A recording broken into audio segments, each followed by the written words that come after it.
My kid sister Sophie took everything literally.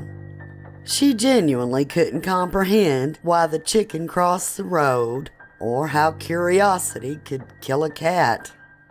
Sophie wandered through the world wide-eyed in a non-stop state of confusion.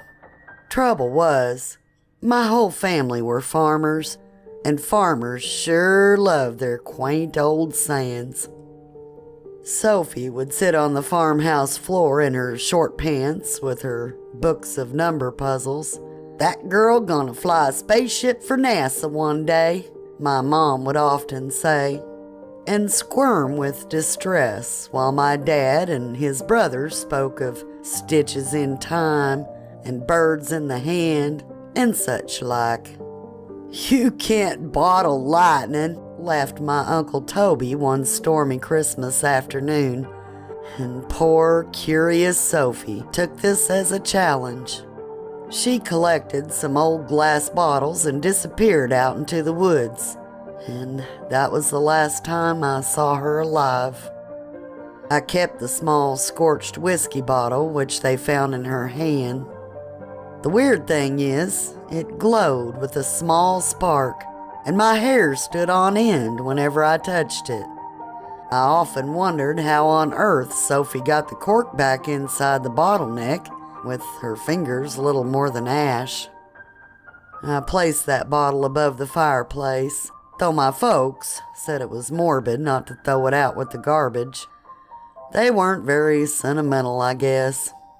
Weird thing was, I started to notice that the bottle would glow brighter with a sort of electrical hum every time someone said old-timey gibberish, as if Sophie was still listening in, lost and confused as usual.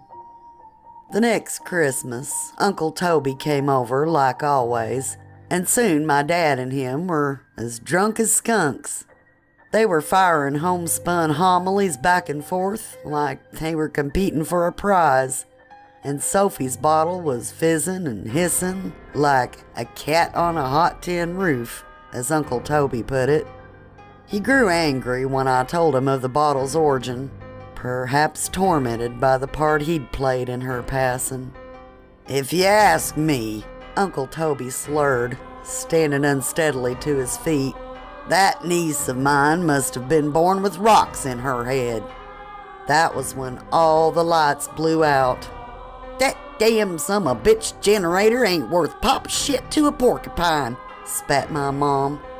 And those were the last words she ever spoke in this world.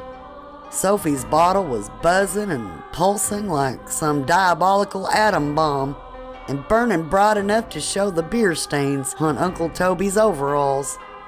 I ran straight out of that farmhouse when I heard the glass start to crack.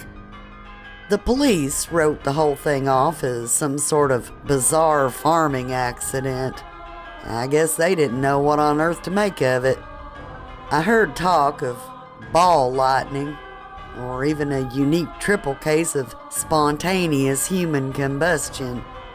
All I know is that I always loved thunderstorms afterwards. And I always talk straight, as true as a lightning strike. For Sophie.